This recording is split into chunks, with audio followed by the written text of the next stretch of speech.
You're listening to The Tales We Tell, a podcast about spooky stories, unsolved mysteries, and local lore. I'm your host, Hannah Parch. But I'm Hannah.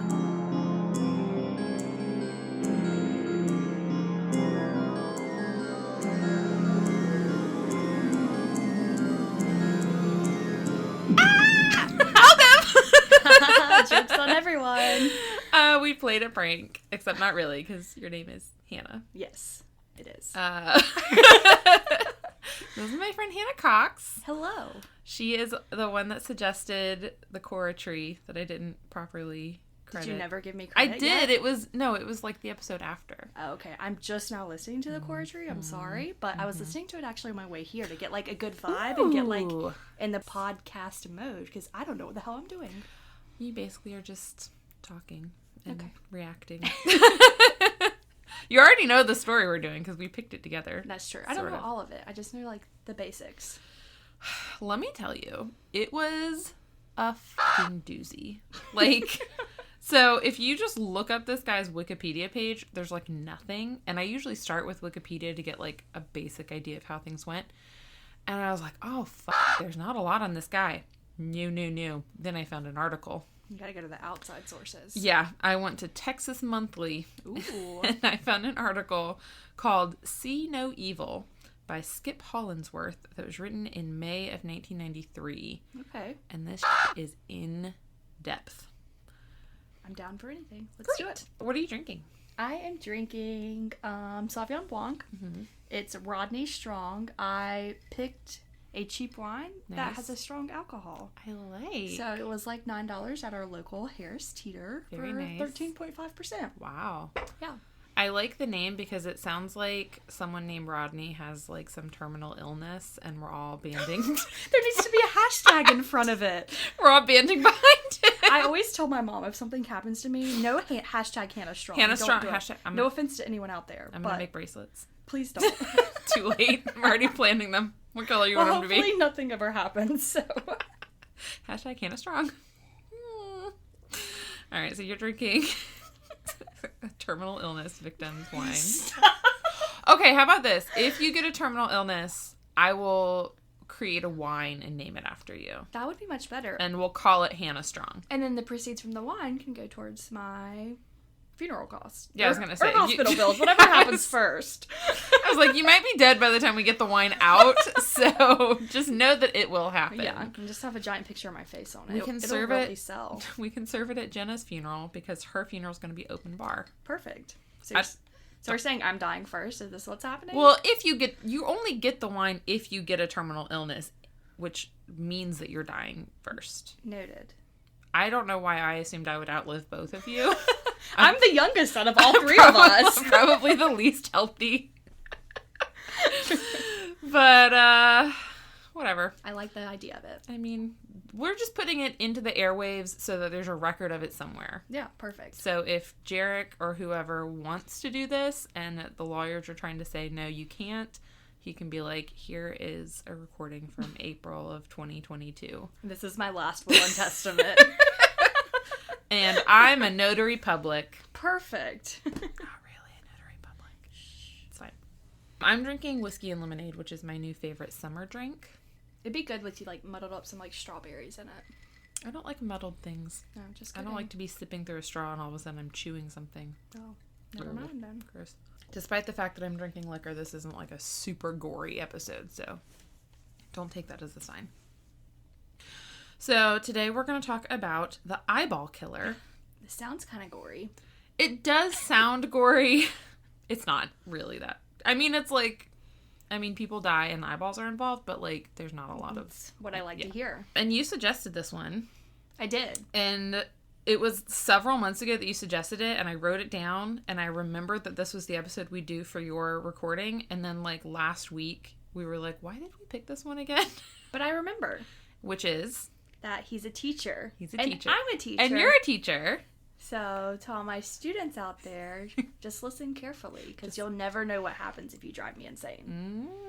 Just kidding. That is a joke for all intents and purposes. For the school board. Yes, for the school board. For any parents listening. Shh, it's a secret. Did I tell you that a 14-year-old girl told me that her English teacher played our podcast in their classroom. What?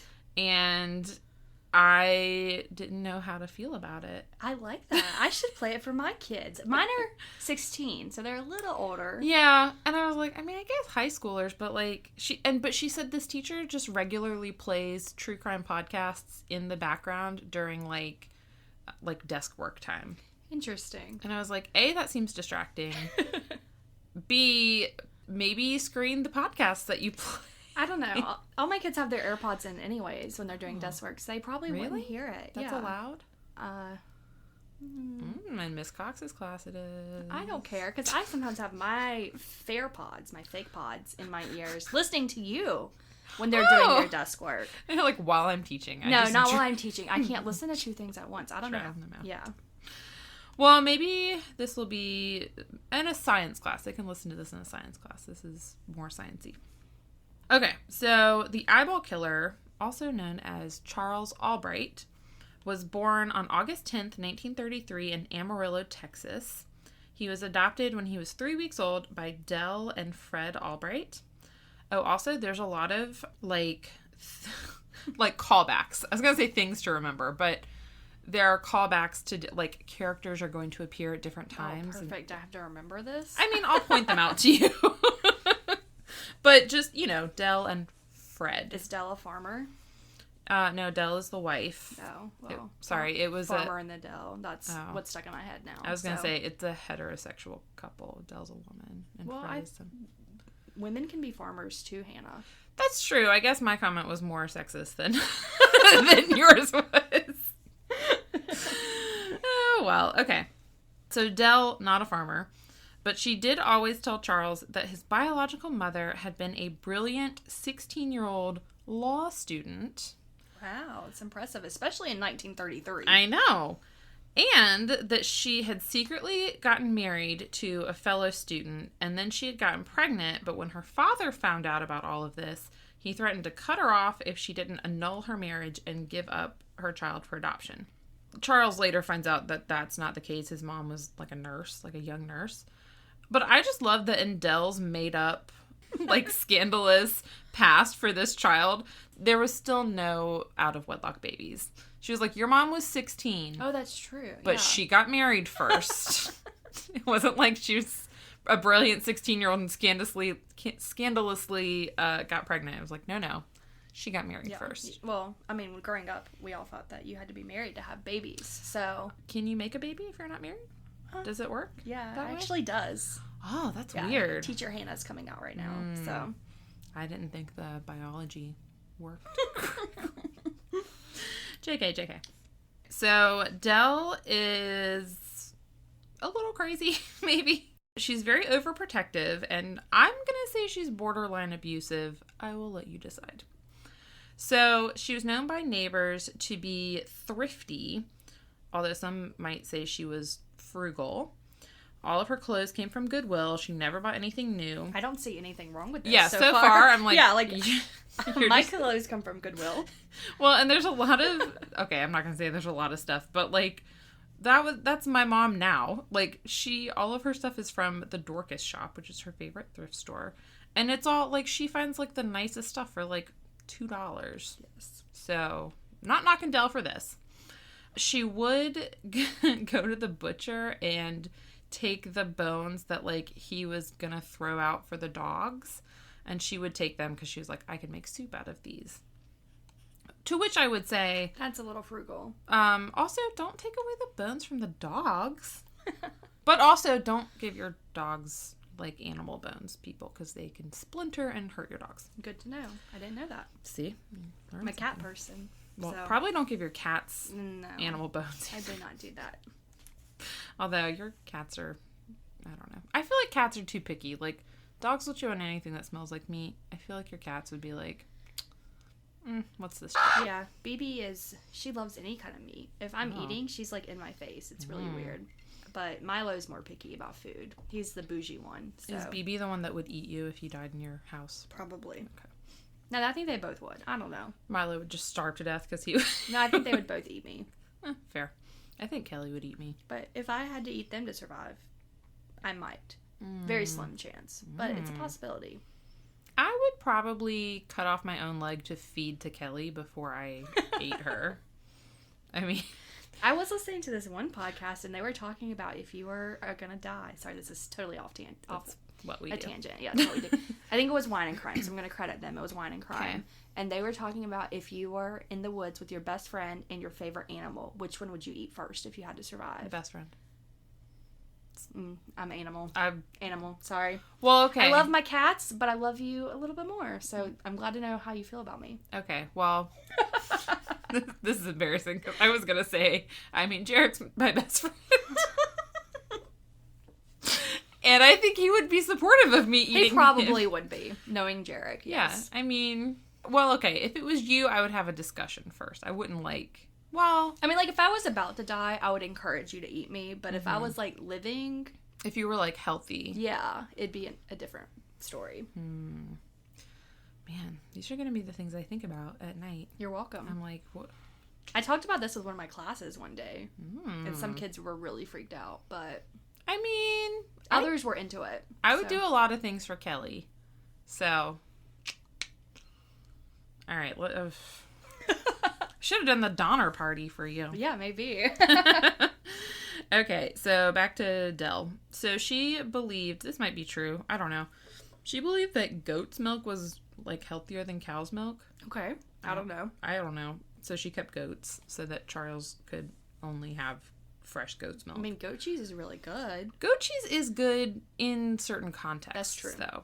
You gotta add a berry to it, and you gotta add a cracker to it, or some honey. I don't know. I can't imagine. I don't know. Get some almond trees and make almond milk instead. She would also change Charles's clothes 2 to 3 times a day for fear of him getting dirty, which sounds like me as a mom. She must have had a lot of spare time on her hands to do so much laundry, though. Yeah, this is one of my favorite things. So she took him to see polio patients who were in iron lungs as a way of scaring him into not touching dog poop because she was afraid. First of all, I don't think you need to bribe your child not to touch dog poop. It says it screams "Don't touch me" in its appearance and smell. I have a secret to tell you then. Oh no. This is really embarrassing. When I was a toddler, I ate dog food. And you didn't get polio. I did not get polio that I know of. But I had my polio vaccine, so that's probably why. Just so everyone knows, I was crawling and we had a new dog and the dog put on the floor and I just got into it apparently. So did you pick it up and eat it, or did you accidentally step in it and then from what my parents have told me, I picked it up and ate it. But I was I don't know what age babies start to crawl, but... Okay, so maybe Dell had a thing here. Maybe. Yeah, maybe. I don't really blame her, but... Well, good news for you and bad news for Dell. You cannot actually get polio from dogs at all. Dogs can't get or transmit polio. Know, so I do not have polio. Yeah. Polio is transmitted through feces, though. It's just not dog feces. Just not... Yeah, it's human... feces only. Perfect. And it's I have not ate human feces, so we're good on that front. Thank God, because if that was... Just want to clarify. If that was going to be another secret that you were going to divulge right now, I'd be I just need to text someone really quickly. Jarek, can we please get this bitch Make off up the podcast? Make an emergency. We have to stop recording. I have to delete her number out of my phone. Wow. Oh, sorry. I would feel justified in ending a friendship over that. Depending on how long ago it was. If it was What if it was when I was a kid? If you were a baby. Baby. Yeah, baby. We'll go with maybe. Baby, maybe. I don't know. Anytime past 6. Okay. I'm not. Yeah. Well, I haven't done it, so. You're I haven't done it since I was 6. No, I haven't done it at all. Just dog poop. Oh, gosh. Okay. So, Dell also... This is where she gets borderline abusive. She one time put Charles in a dark room when he was less than a year old as punishment, probably for eating dog feces. It was actually for chewing on her tape measure. That sounds like a very extreme punishment. Yeah. She also would tie him to the bed when he wouldn't nap. And she would spank him when he wouldn't drink his goat's milk. Which, like, okay. And so, like, people knew about these things, and they're like, oh, it's just because she's never been a mom before. So I can kind of see if it's, like, the 1930s and your kid won't sleep. Like, I'm assuming she didn't, like, strap him to the bed. I don't know. I feel like if I was in the 1930s and my kid wouldn't sleep, I'd just give him, like, whiskey or something. Yeah. Just a little bit. Just enough to Yeah. A little knock bit him of out. cocaine. I didn't say cocaine. I said whiskey. Well, I know, but it was the 30s. That is true. I mean, give him a little Coca-Cola. Which had cocaine in it. Perfect.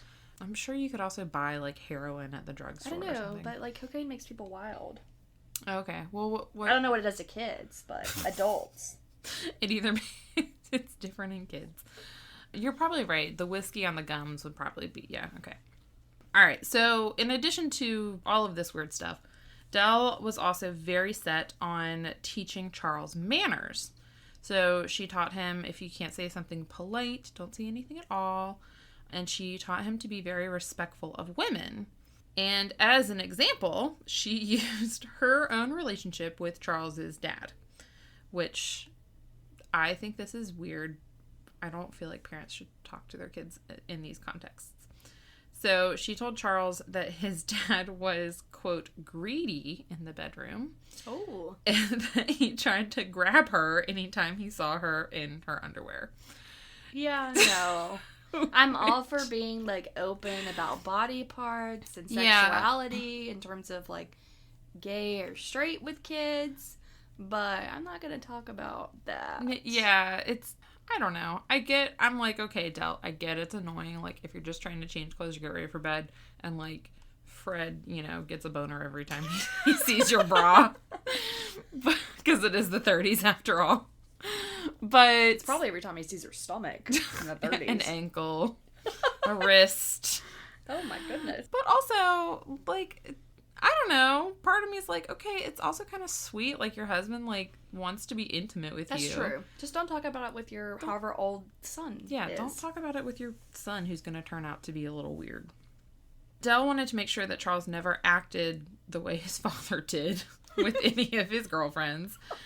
And she didn't really give him the chance because she insisted on chauffeuring him on all of his dates. And she was always keeping a watchful eye from the rearview mirror. Helicopter parent at its finest. Yeah. So, shockingly, Charles didn't turn out super normal. She also made him practice the piano for 30 minutes every morning before school. She taught him extra reading, writing, and arithmetic, which I have a question because you're a math teacher. Okay. Is arithmetic just another word for math? Yes. It's not a... I think so. I don't know. No one really uses arithmetic anymore. I didn't know if it was like a specific kind of math. I feel like algebra. Do you know how old this kid was? Because when I think of arithmetic, I think like basic addition, subtraction, multiplication, division. But I might be wrong about that. He was in elementary school when. So that would make sense. Like, I think of arithmetic as more algebra-based than, like, geometry-based. Mm-hmm. But if I'm wrong, and any math teachers out there, please let me know. Because they didn't teach me this in college. What kind of math do you teach? I teach Math 3, which I know if you're from another state or another country, you're like, what the fuck is that? It's only math dealing with the number 3. Yeah, we only do math problems with the number 3. No, I'm just kidding. So it's the third math you take in high school. So it's mainly juniors or 11th graders. So we've combined algebra and geometry. So it's the second half of Algebra 2, the second half of geometry, and then I also teach pre-calculus. Ugh. It's fun. I love it. Sounds great. It is great. It also actually is. Feel like I need to let everyone know that even though you're a math teacher, you're the worst at keeping score for games. I'm very bad at mental math. Like, I'll be teaching a class and I'll say, like, 5 plus 3 is 7. And so my kids are like, what are you doing? That's not 7. And I'm just like, I know. I've told you guys since day 1 that I suck at mental math. You have to help me out. And the principal's observing you and is, like, quietly making notes in their notebook. Hey. Like, bitch can't. I always make the joke, and you've probably heard this from your teachers, like, I'm just making sure you're paying attention. So... And then they get tired of hearing me say that every day because I make a small mistake every single day. I mean, you are making sure they pay attention. Exactly. So... And I like them to see that even their teacher can make a mistake. You don't have to be good at mental math to be good at math. Exactly. And you don't have to be good at math really to do anything in the real world. I am not going to deny that. I don't use math ever. Except for when we're playing games, like board games. You use your basic 4 operations. Sure. Yes. Okay. All right, so he's learning all this extra stuff, so he gets to skip 2 grades in elementary school. Wow, good for him. Right? Like a certain brilliant 16-year-old law student, perhaps? I don't know. So she also enrolled Charles in a mail-order taxidermy course. I thought you were going to say mail-order bride. I was like, what? Do they have mail-order brides in the 1930s? I'm sure they did. Probably. Wait, when you say mail-order taxidermy, like M-A-I-L? Or this might be being okay. Yeah, so not being dumb. Okay. So, like, he didn't attend actual classes, but she paid for him to, like, receive the material, like, the learning material. All right, got that. I was just like, is it all men, or is it getting this through the mail? It may have been all men, too, because it was, again... Well, what's the spelling? Well, I mean, it's mail, like the postal service. Okay, well, then we know our answer. But I'm just saying, it's the early 40s probably by now. Yeah. You know, women can't be doing stuff. Also, I will say there's a really good episode of the podcast Ologies about taxidermy. Okay. And because I listened to it, I started following this really cool taxidermist on Instagram. Okay. And if I remember, I will look up her name before this episode's over. Yeah, I've listened to a couple episodes of that, but I have not listened to the taxidermy episode. Yeah, it's very good. So, this taxidermy course promised, quote, "You are beginning to learn an art that is second only to painting and sculpturing." Wow. I also just noticed it was spelled sculpturing, not sculpting. I would argue, no, you're not, but okay. So Dell helps him with this. She helped him learn how to use all the little tools, and she even skinned his first bird for him.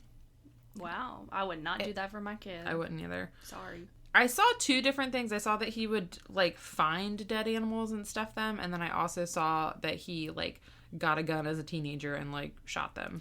I like to think it's probably a healthy combination of both. Probably. Maybe started as he found them and then turned into, let me kill this animal. Although, I have noticed, I think, in, like some of the creepiest, like, horror movie tropes are, like, the kid that collects, like, dead birds that they find. Yeah, and then, like, dissect them and stuff. I don't know. I'm not an expert on that, so... Well, good, because I would be a little worried if you were. So, Charles becomes fascinated with taxidermy, and specifically with the glass eyes that go... Oh, we have an example of taxidermy right above your head. Oh, yeah. That's Steven the squirrel. Hi, Steven. Do you ever sing Hey Steven to it by Taylor Swift? No, because I don't know that song. Oh. You can sing it now if you want to. No. Steven is missing... his right leg? His right leg and his left arm. Oh, I can't see the arm, but... But his eyes, I assume, are glass. I would like to think they're not his original eyes. They're probably glass eyes. Those don't preserve well, I don't think. You're the eye person. I am the eye person. And my doctor boss offered to answer any eye questions that I had when I told him I was doing this episode. Perfect. So this episode really is just like a perfect combination of the both of us. Mm-hmm. It's a teacher, and he's does something with eyeballs that we are going to get to in probably about 4 hours. I know, at the pace we're going, I'm like, God, we're still in his childhood. I do have to go to work early tomorrow morning. But Oh, I'm not going to keep you here. It's 5:45. I went to bed at 8:30 last night. Okay. Well, I normally don't go to bed that early, though. But I did last night because I was exhausted. I mean, I also have to go to work tomorrow. So... calm down. You'll be here until we're done. You'll be here as long as it takes. Yes, ma'am. Okay, so he's fascinated with these eyes, but Dell, remember thrifty, frugal Dell, she's like, no. These are expensive. The real eyes from the taxidermy supply store, that I assume was somewhere. Probably through the mail as well. So... all of his taxidermied pieces had black button eyes from Dell's sewing box, which I can only imagine was like extremely jarring to see. Yeah, I would say that's like 10 times creepier than like fake glass eyes. So like an actual squirrel, but instead of real eyes, it's just... I'm thinking of like Coraline right now. Didn't Coraline have buttons for eyes when she went into like the other world or whatever? Yeah. It's been so long since I've read it, but... Yeah. Okay, so there's that. By 15, Charles graduated from high school and enrolled in North Texas University. Wow, he graduated early too. Oh, you said he skipped a few grades. He skipped a couple grades. He was pre-med, and he talked about becoming a doctor or a surgeon. But when he was 16, he was caught with stolen cash, 2 stolen handguns, and a stolen rifle, which is frowned upon.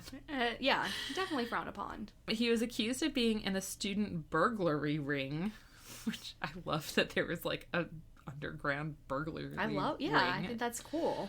But he swore, he's like, no, I was just holding this for a friend. I didn't know it was stolen. Says every criminal ever. Literally says, yeah. So they were like, we don't care. You are kicked out of school and you get to go to jail for a year. That's an easy sentence. Just a he's year. 16.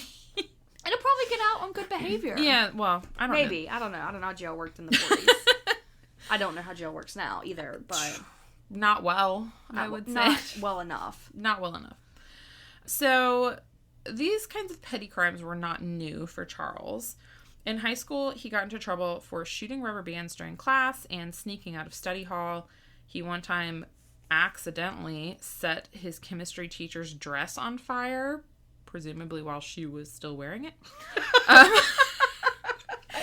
I mean... I hope so. Not that I think that's good. If she wasn't wearing it, then there's like a whole other scandal that we don't know about. Yeah, there's 2 crimes in one. But the other crime isn't by him, it's by her. 2 people are committing crimes here. Okay, so he failed some classes, and then he faked signatures and forged some report card grades to show his mom. I mean, honestly, that doesn't sound much different from some of the kids I teach.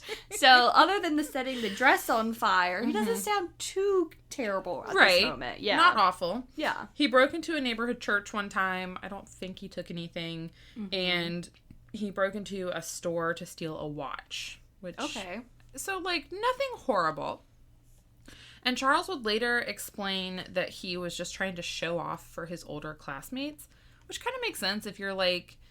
Especially he's younger. Yeah, if you're like the 13-year-old around all of like the... What? 15. He said two grades. So, yeah. So around all of like the 15 or 16, you know. Like, yeah, I mean, there honestly is a big gap between like 13 and 15. Like you're going through puberty and all that fun stuff. So I get it. So, relatives would speculate that maybe it was because of his strict upbringing that he just wanted to rebel a little bit. Perhaps he was stealing because his mom would never buy him anything new. He was like, I just want a new watch. And mom got me this old smelly one from Goodwill. But his crimes, like we said, were harmless. They didn't really hurt anyone. And it didn't ever, like, tarnish his reputation. He was never known as, like, a bad kid or like a thieving child, which also probably was a little bit of white privilege. Oh, was he white? We didn't. Oh yeah, sorry, he's a white kid. I figured he was, but yay white privilege and yay for another glass of wine. Yay! I'll show you a picture of him in a little bit. Okay, perfect. I would love to see him. So when he gets out of jail, he enrolls in Arkansas State Teachers College, where Wasn't he in Texas? He was. Okay, so he moved to Arkansas. Okay. Yeah. I'm just making sure. I was like, was I wrong about that? No, he'll come back to Texas. Don't worry. Oh, I'm sure. Everything's bigger in Texas, so. Yes. I don't know what I was going to say after that. That's one of those fun magic moments that Jared can either cut short so I don't sound stupid or cut out. Or leave it in to make it funny. Yeah, whatever. Okay, so he enrolls in the Teachers College. He excelled in science and anatomy, and once again, he's talking about going to medical school and becoming a doctor or surgeon. And at the Teachers College, he was known to be a class clown and a prankster. And one alleged prank. So, one of his friends broke up with his girlfriend, and the article mentioned that this girlfriend was very beautiful, and she had beautiful almond-shaped eyes. And turns out that Charles went and took all of her pictures out of the trash because his friend had, like, broken up with her, took all of her pictures down, thrown them in the trash. Charles took the pictures from the trash, cut the eyes out of them, and then glued them onto pictures of his new girlfriend. I can see why he's called the eyeball killer. His fascination with the eyes is coming in. That is fucking weird. And it was like the friend didn't even like notice until just one day he was like looking at a picture of his... Notice? I don't know. Like he's looking at a picture of his new girlfriend. He's like, why do her eyes look fucked up? I'm gonna cut all of Jarek's eyes out of your photos and put my eyes on there instead. I mean, that's probably fine. I probably won't notice. I have nice eyes. You do have nice eyes. Thank you. Jarek has brown eyes. I don't know. His eyes are fine. They're not, I don't know that a murderer would want to take them. But, I mean, you, on the other hand... I'm a hot commodity. Watch out. Your eyeballs are in danger. Okay, so he's a little prankster, but eventually he gets expelled because they found him with more stolen goods. Perfect. So good for him. I'm sure he said he just, was holding them. So he gets kicked out of school, but that does not stop him because he falsified a degree with some stolen documents and forged signatures, just like he did that old report card. And he gave himself, I love this. So he didn't just give himself like a bachelor's degree. He gives himself a bachelor's degree, a master's degree in biology from East State, Texas University. So completely different school. He also, so he goes and applies for a job and the principal's like, whoa, this is impressive. Because not only does it look like he has a bachelor's and a master's, he said that he was also working on a second master's in counseling and guidance, and he was about to start his PhD. And so he gets a job in 1969 at a high school in Crandall, Texas, which is east of Dallas. And he ends up teaching science and is like super popular. I'm sure he was like you, like the most popular teacher. I'm not the most popular teacher. I'm maybe one of them, but I just think it's hilarious that in 1960 he had to lie about all of his credentials in order to get a teacher. Yeah. And like now there's such a teacher shortage, they're going to hire anyone who has a degree. Yeah. Like, that's... as long as you have a 4-year degree, congrats, you're hired. Here you go. I have a master's degree in math, so there's my one bragging moment. I earned my master's degree in math. I did not falsify the documents. And the lovely state of North Carolina doesn't pay us any extra for having a master's degree. So I make as much as any other teacher. Not saying they don't deserve more pay. But yeah, so... What she's saying is don't bother getting your master's. If you're in North Carolina. I keep acting like people can actually see me when I'm doing this. And I'm making like hand thing. Gestures. That's what I'm making. And then I forget that people can't actually see me. But yeah, so if you're from out of state, you should protest for North Carolina teachers. Because it sucks here. Didn't you just take a big test for... I did take a big test to hopefully get a raise. But I won't find out till next year. Till December. Well, no, I have to do 2 more parts. So I'm doing it in 2 years. It's my national boards for anyone who might know what that is, because it's a national program. So I'm doing it in 2 years. So I do a test in one component this year, and the next school year I'll do 2 more components. So I'll find out by next December if I get the raise. Ugh. Yeah. That's so much work. I know, it is, but it'll be worth it. Better be worth it. It better be, because they won't pay me for my master's degree. And if you get it, we're going to celebrate. Hell yeah, we are. You're going to buy our drinks, because you got the raise. Right? She's nodding her head. I'm going to be paying off credit card debt. For the record, let the record show that Hannah Cox is nodding her head in agreement to this deal that she said. For the record, Hannah Parch is a fucking bold-faced liar. Remember, listeners, talking to them, not you. Remember when I said that I didn't shout out the person who suggested the Cora episode and she called me a bitch to my face? That bitch was me. That was her.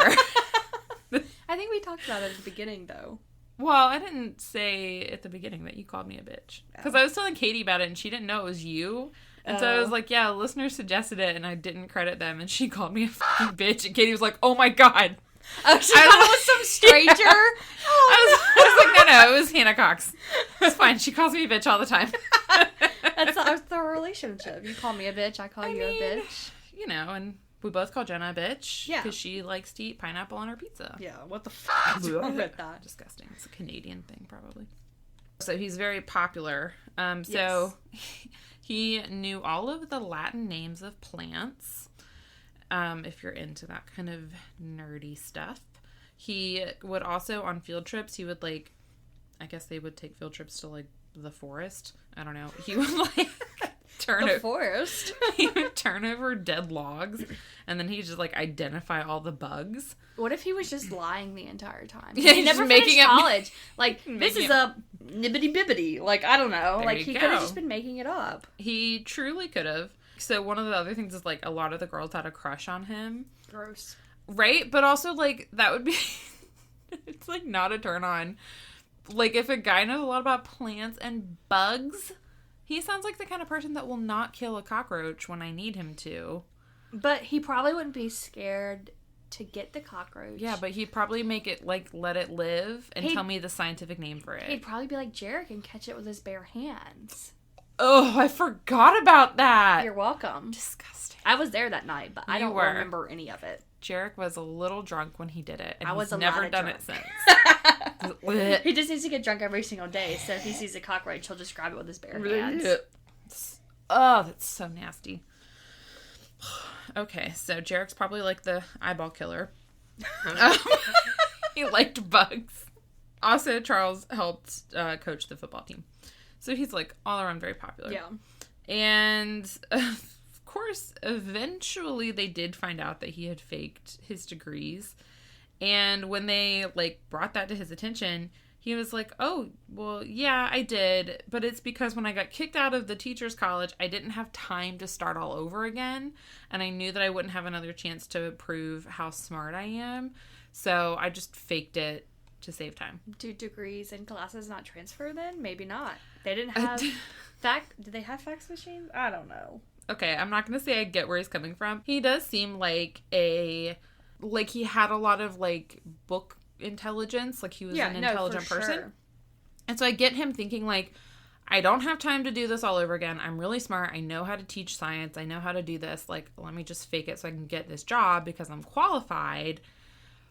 But also, that's not... kind of, I'm sure it's illegal somehow. It also sounds very toxic masculinity to me as well. Wow. So, like, I'm good enough to teach science to these kids. That's so weird that a person who would end up being a murderer would suffer from toxic masculinity. I've never heard that before. Funny how that works out. That is so weird. Okay.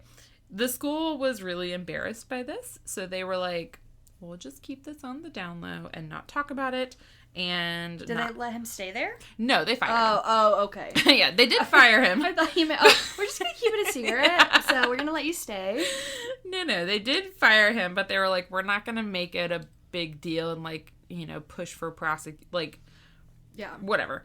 And that's how most people get fired. They're like, if you just leave, we won't tell everyone what you did. Yes. I mean, they did prosecute him, and he did plead guilty, but he just received a year's probation and, went on his way. So in the early 70s, so, like, right after that, he moves back to Dallas, and by this point, he had gotten married to his college girlfriend, whose name I want to say is Betty. I'm going to show you a picture, and you can see how her name is spelled and tell me if... Betty is how you would say it. Yeah. I'm a teacher, so we see lots of weird names sometimes, so I might be a professional in this. Okay. So that's Charles and his wife. I would say Betty. Okay. It's just got an extra E in there. It's throwing me off. Yeah. It's like Betty. Betty? I think it's Betty. Okay. Just like, so that's Charles Albright. This is Charles. He's got poking out ears. He's got ears that stick out. Maybe he should have been called the ear killer. Well, he didn't do anything with the ears, did he? I don't know. We haven't gone there yet. Who knows? Also, let's see if I can zoom in. Oh, okay, I forgot that there was a detail that his mom occasionally dressed him up in dresses, which nothing wrong with that. But here's a picture of him. I just noticed that there's a bow in his hair, and he's probably wearing a dress. I love that. He had great hair. I'll give him that. He does have good hair. Like, I accidentally X'd out. That's okay. Oh. There's 3 pictures in there. Is this him and his parents? Mm-hmm. Oh, look at Dell. Doesn't she look a little crazy? Yeah, she looks like a little bitch. I was just talking to my hairstylist today because I got my hair cut. Thank you for noticing. You sent me a picture earlier. I forgot I did that, honestly. It looks good. I don't really see a difference, no offense, but... It's like 3 inches shorter. Is it really? Yeah. It's the headphones blocking it. We'll go with that. Okay. she and I were talking about how guys that are like not mama's boys, but like basically cater to their mothers. Yeah. How that's like a huge red flag. Yeah. Or like moms who are like overly involved in their children's life or their sons' lives. Yeah. Yeah. I'm sure the same goes for women. Whatever. Okay, so they're living in Dallas. His criminal record doesn't really ever follow him. So like he always has like a glowing reputation wherever he's living. Like no one ever thinks of him as like an ex-con. And his wife is working as an English teacher. And Charles would not hold down a steady job. I think he just didn't want to. I don't blame him, though. I mean, if I could afford not to work, I would not work. Yes. And so his wife's making the money. So he's like just kind of jumping from job to job. And he didn't keep a job for more than 3 months.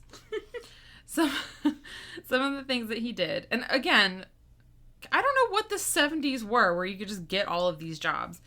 So he worked as a designer for an airplane manufacturer. What? Yeah. I don't know. Like, there are very important questions here. Did he design airplane parts, or did he design, like, the interior of the airplane? Because those are two completely different things. That is true. And one way is terrifying, the other way is not as terrifying. In one way, I believe you have to be an engineer. Exactly. Yeah. So he worked there for a little bit. He also worked as an illustrator for a patent company, which... Okay, whatever. I guess, if he's a good drawer, go for it.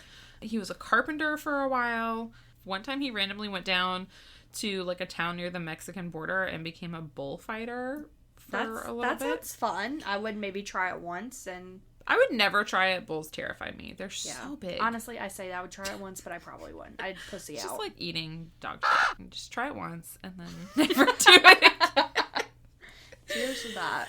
Oh. He also went to beautician school on a whim. Did he actually go to beautician school, or did he fake That's a great question, and I don't have an honest answer. It says he went to Okay, we're going to go with he did then. Sure.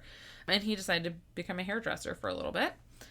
And while he was working as a hairdresser, one of his friends at the salon knew he was a good artist.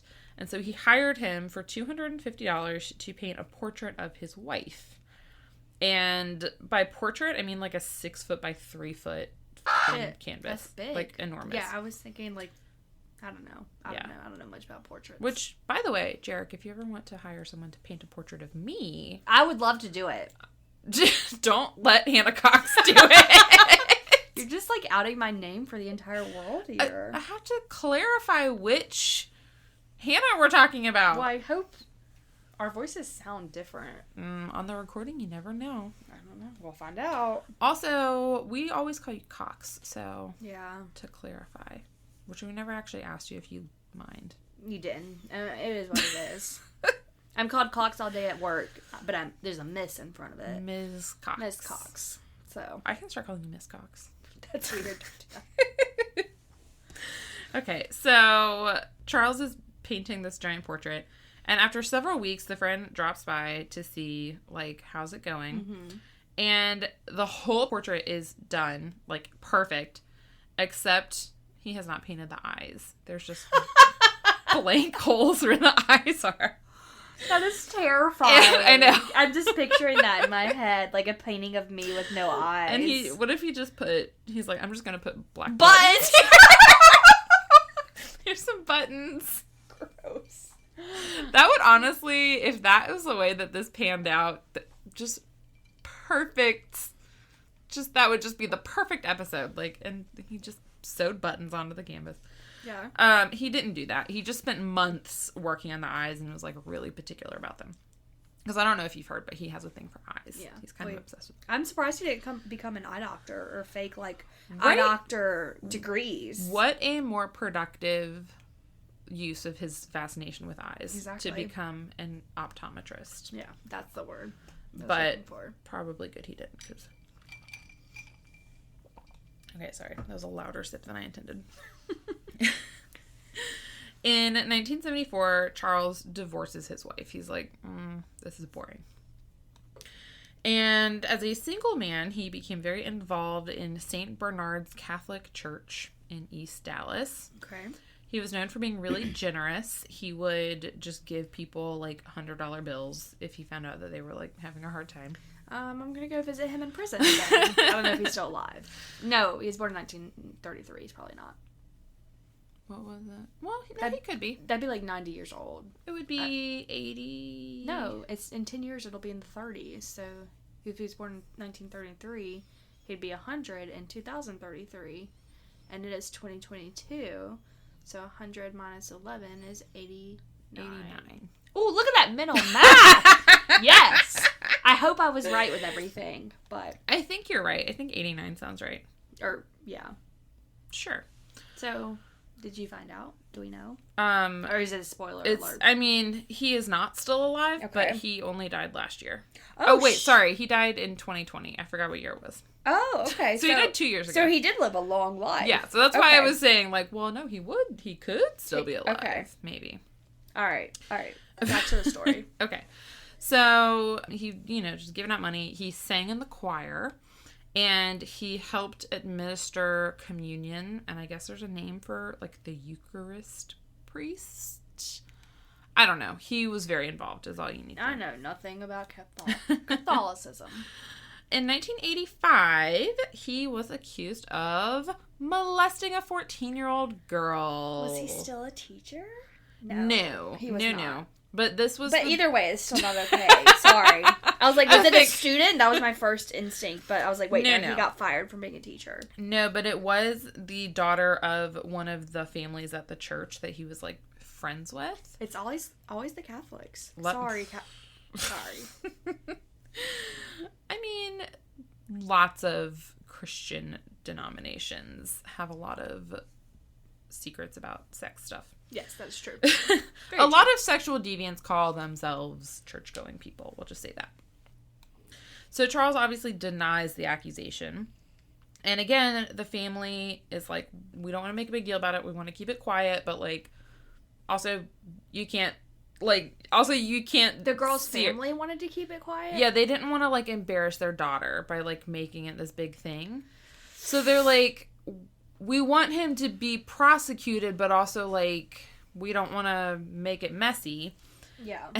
And so Charles, because he is such a good, kind, generous person, he's like, oh, you know what? To save you guys a trial and all this messy stuff, I'll plead guilty. Wow, he's so kind. And I'll take it. I'll take one for the team. So, and they're like, we're not on the same team. And...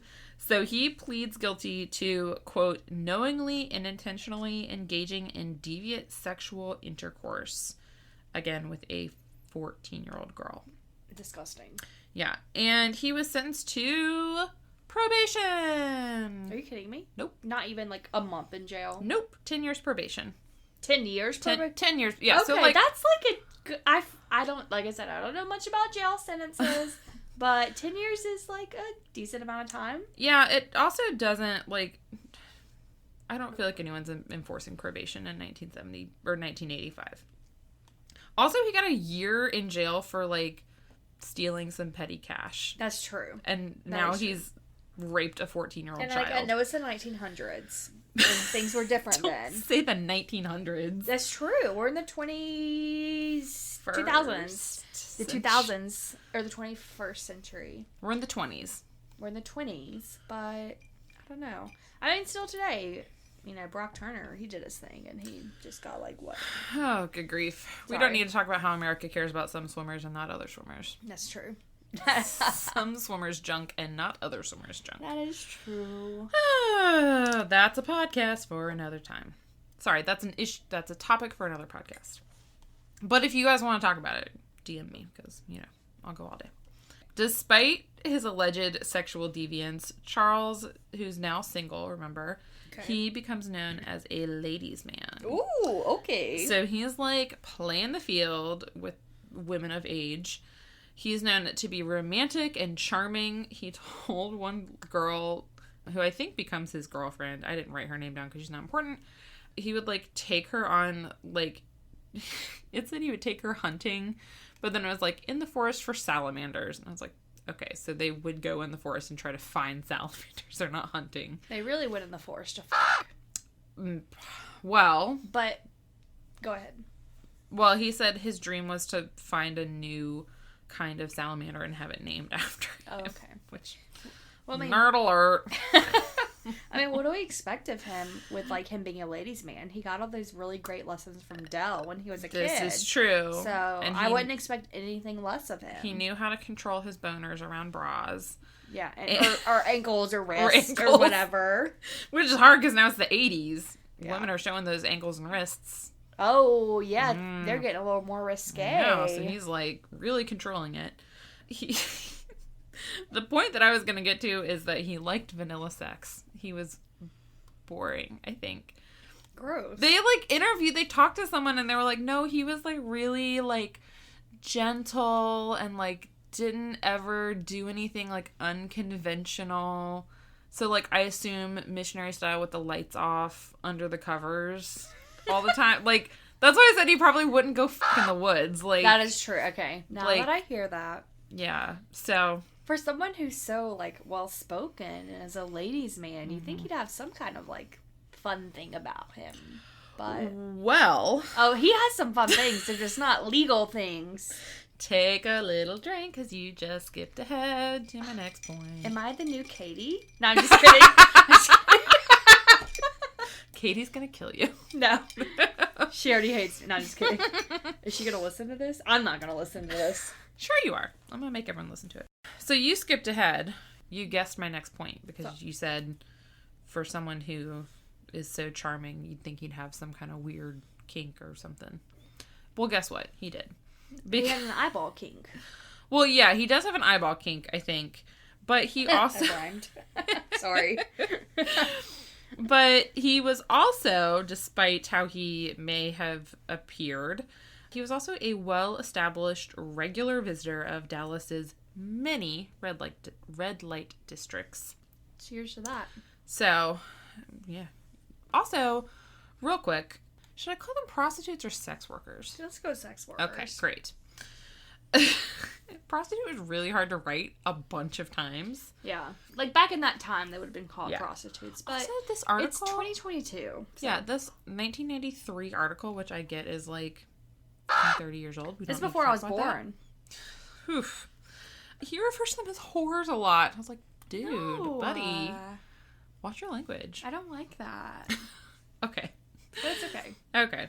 So, red light district. A sex worker named Susan Peterson. Ding, ding, ding, ding. That's my cue for remember that name. Okay. I was like, am I supposed to... I thought you meant I was supposed to remember it from before. And I was like... No. Okay.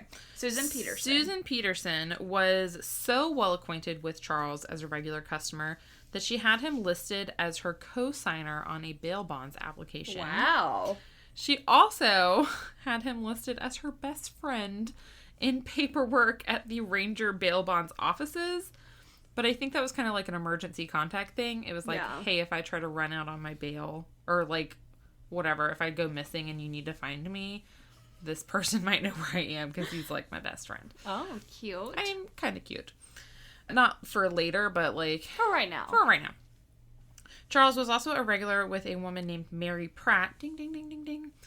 And she vouched for him to other girls and said that he was willing to pay a little extra. So, he's cool. Okay. He also had a lot of platonic relationships with sex workers as well. He was just, he would pay them, but not for sex. He would just pay them for, companionship, I guess. So he's like a sugar daddy. Yes, kind of. A sugar daddy doesn't necessarily have to be sex. I knew a friend that had a sugar daddy, and she just went on dates with him. And, maybe a little bit of kissing here and there, but it wasn't, anything crazy. Honestly, that doesn't sound like a bad setup. Yeah, I know. I was like, I would be... How do I get involved in this? I always say, before I met Jarek, I had exactly one person on OkCupid offer to be a sugar daddy. Why didn't you do it? Because my stupid ass was too proud.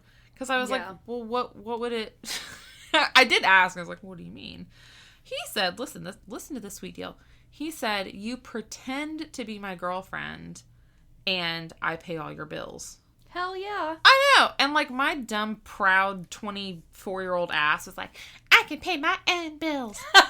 And now my 31-and-a-half-year-old ass is like, does anyone want to pay my bills for me? Yes. I'll go on dates with you. Yeah, so my friend, as I was in college, I was at Appalachian State. So that's in Boone, North Carolina. It's in western North Carolina. And she had a sugar daddy in Winston-Salem. Because that's where I went to school. She didn't want to have any sugar daddies near Boone. She wanted them to be kind of far away. And he wanted someone far away, too. So they wouldn't, like, run into each other in town. And also, Winston-Salem's a big town. It's like an hour and a half, 2 hours away. Yeah. And she was supposed to go on a date with him one time. And he texted her, she was supposed to go on a date with him. And she texted him before she left saying, hey, like, I'm sorry, I just don't have the gas money to get there. And he sent her $100 in addition to whatever he was going to pay for the date. So I was like, if I had a sugar daddy, I would do that same shit. I'd be like, yo, I need some extra money to get there, especially... I mean, this was in, like, 2016, but, like, gas is hella expensive I now. know. So. You should, like, show up to a date in, like, gym clothes and be like, sorry, I don't have any money for nice clothes. Yeah. Like, can you pay for my nails, pay for my shoes, my hair? Listen. Jarek. I'm just saying. We could make something work. We can make an arrangement. If anyone is listening to this and wants to be my sugar daddy. There you go. Contact Hannah, and she'll let you know. Go through me, and I'll screen you first. Also, I feel like Jarek would argue that he is my sugar daddy because, I mean, he does make more money than me, but, whatever. To be fair, I don't pay for, like, my hair and my nails with our joint account, Jarek, in case you're checking. I don't pay for all of that myself. Just saying. All right, so he's a sugar daddy sometimes. He did have a standing appointment with a sex worker who was married. I gave her the name Rachel just, I don't know. That's not her name. That's not her name. We don't know. Made up a name. Yeah, we don't know her name. Yeah. I already forgot the other two names, so. Susan and Mary. Susan and Mary. Now Betty. And maybe Betty, his divorced wife. So wait, Rachel. I had them all f***ed up. I thought we were talking about his wife, Betty. Rachel is someone else's wife. Rachel's someone else's wife. Susan Yes. and Mary are prostitutes. Betty's his ex-wife and Dell is his mom. Yes. Got it. There you go. Boom. Okay. So Rachel and Charles would meet every Friday afternoon while her husband was at work, and while Charles, he had a girlfriend at this point who was like, I think basically his common law wife. So while she was at work and while Rachel's husband was at work, they would meet, do their thing. But then in 1987, she ended the relationship with Charles because he was beginning to become violent in his sexual desires. And the only example she gave is that he wanted her to spank him. In my head, I was like, how violent is violent? Because... yeah, and so... Again, that example is not violent at all. No. Yeah, so that's why I was like, I don't know if other stuff happened. Katie and I always say, not trying to kink shame anyone. No, as long as everyone is a consenting adult. Exactly. Yeah, you do what you want. In this case, I don't think Rachel was consenting anymore, so she ended things, which is fine. Yeah. She just wasn't into that. And maybe it was more than what she wants to let on, and she just doesn't want to let on to it. That might be it. But also, he started to show some violence with Susan. There was an instance where Susan had brought another girl named Edna on a double date. I'm sorry. Edna from The Incredibles. Oh, yeah! Edna Moe. Is that her name? No, her last name is Russell. No, I meant the Edna. Sorry. I was like, no, this person. That's okay. So Susan and Edna go on a double with Charles, and he handcuffs both of them to a motel bed and then beats them with a belt and an extension cord. And he's screaming at them, "Scream, bitch, you know you like it." I was good up until the beats. Yeah. The handcuffs, yeah. The beats, yeah. Again, gotta consent to that shit. So in 1990, he takes a job as I did not know this job existed, by the way, a nighttime newspaper delivery person. I did not know newspapers got delivered at nighttime. It was like a 4 to 6 job. So not really night. I was thinking like midnight to 3 a.m. Yeah, that's what it sounded like. I want to say 4 to 6. Maybe it was like 3 to 5 or something. That's still like but afternoon. Yeah, that seems like a normal paper delivery time. Anyways, he took a job. He also, at this time, was playing on 2 senior softball leagues. And he was pretty good at softball. He was really well liked among his teammates. He was known to be non-argumentative and would avoid getting into fights or arguments. That's kind of surprising. It is. But a lot of people, like, especially when all this came out, a lot of people were like, he literally would do anything to avoid a fight. Like, he didn't like, and again, but I have to wonder, like, with other men, like, did he just not want to... That's true. It's a toxic masculinity coming out. Okay, he also, after his parents died, spoiler alert, Del and Fred died, sadly. Damn it. Of old age. So he didn't kill them. Good to know. No. They died, and he inherited their home and also a bunch of rental properties that they had. Mm-hmm. Oh, good usage. Yes. Good things to own. Yes. So he and his common-law wife move into his parents' old home, which was 1035 El Dorado. I have a question. Yes. I don't know if he's going to cut this out. He beat the other 2 prostitutes, sex workers. What happened with that?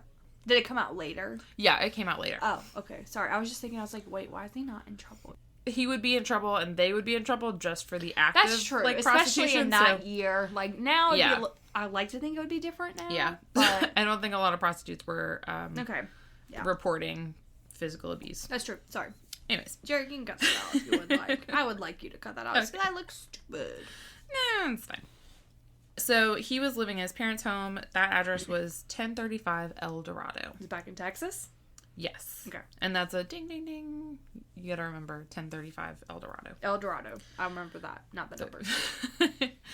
He rented one of the properties that he had inherited to a truck driver whose name was Axton Schindler. And he went by the nickname Speedy. Not Axe. Nope. That's what I was going for. And for the record, he spells Speedy Speeddee.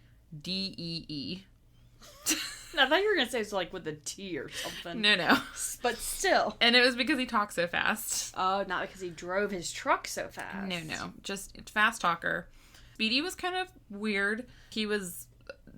what they described sounded to me like a hoarder. They said he would, like, pile garbage several feet high in his home, which... Yeah, that's a hoarder. Sounds like a hoarder. And he also didn't... he didn't use electricity or running water, which kind of makes Charles sound like a slumlord. But did he have access to it, though? He just didn't use it? Unclear. Okay. Very unclear. Well, maybe he's not a slumlord. Maybe he just was like, F this. Yeah. I don't want to use electricity or running water. Yeah, and he was, like, a weird guy, and people were like, Charles, you need to find a new tenant because this guy's weird. But he was like, no, I know him from a friend. He's cool. He can stay. Okay. So... whatever. It is what it is. And I promise I'm telling you this for a reason. Okay. No, I trust you. I'm along for the ride right now. There we go. And so Speedy also naturally did not want to list his actual home address on his driver's license. You know, because of the government or whatever. Yeah, they're tracking you. Don't get the COVID shot. They put a tracker in you. That's what it is. That's why they always know where I am. Because I've had 3. I've had 3 as well. But... So instead, he listed his home address as Charles's home address, the 1035 El Dorado. El Dorado. Yes. So I'm wondering if we should go ahead and stop here and make listeners come back for part 2. I think that's great. All right. I don't know if we said this at the beginning. It's a long episode, and so instead of making like a 2-hour episode, I'm going to make you guys come back for next week because I have set the scene. We know Charles Albright. We know his history with pretending to only like vanilla sex, but really some other stuff. And you're going to have to come back next week to find out why he's called the eyeball killer. And I'll be back, bitches. So I'm bad at this because Katie always does it. Can Follow you do it? us on Instagram at The Tales We Tell Podcast. Good. That's all I got. Okay, great. I got one of them. That one is correct. So you can also email us at thetaleswetellpodcast@gmail.com. You can also find us on our website. If you don't do social media, we are at thetaleswetellpodcast.com. We have a Facebook, which is The Tales We Tell Podcast. The Facebook and the Instagram are basically the same. It's just whichever you prefer. We do have a Patreon if you want to support us. It is only $5 a month. And so you can go on Patreon and just search the Tales We Tell podcast. That gets you early access. You get episodes a day earlier. You get stickers. I do have new stickers coming, I promise. You get a fun shout out. You get our undying love, all that good stuff. And then if you want any merch, like our listener Amanda, who just bought a hat and it looks amazing, you can go to redbubble.com and search the Tales We Tell podcast. We have a couple different designs up there. And yeah, so thank you for listening. Thank you, Hannah Cox, for being here. Woo! I'll see you next week / in just a minute. Cheers, bitches. And we'll see you guys next week. Bye. Bye.